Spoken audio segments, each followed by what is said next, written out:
नमस्कार. मी एम गुरु आपल्यासाठी एक महत्त्वपूर्ण व्हिडिओ घेऊन आलो, ज्यामध्ये मुंबई महानगरपालिकेचे जेवढे काही कर्मचारी आहे त्यांना जो काही LTA भेटतो त्या संदर्भात हा डिटेल व्हिडिओ आहे. तर बघूया आपण पुढे सर्व ही माहिती.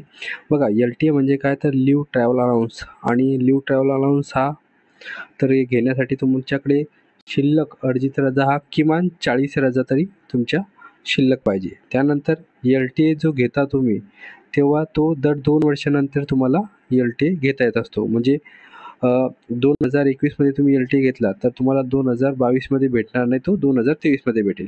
म्हणजे 1 वर्ष आड तुम्हाला LTA भेटतो. त्यानंतर LTAला तुम्हाला घेतल्यानंतर तुमच्या शिल्लक रजा 40 पाहिजे. त्यानंतर LTA तुम्हाला किती मिळणार, तर त्या संदर्भात सुद्धा एक इमेज आहे बघा. ज्या कर्मचाऱ्यांचं बेसिक हे 27,200 पर्यंत असतं 7व्या वेतन आयोगानुसार, त्यांना LTA हा 5,250 रुपये भेटतो. ज्या कर्मचाऱ्यांचं बेसिक 27,200 ते 29,100 असतं त्यांना 6,000 LTA भेटतो.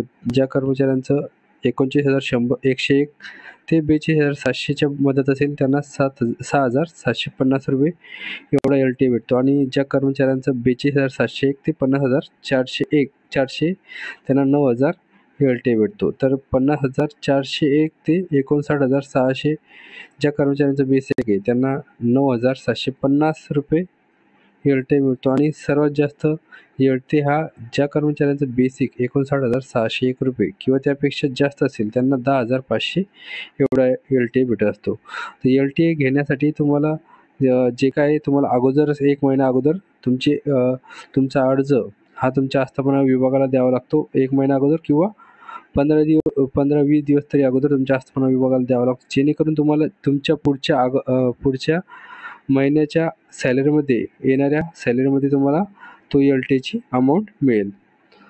व्हिडिओ आवडल्यास लाईक करा, शेअर करा, सबस्क्राईब करा. थँक्यू.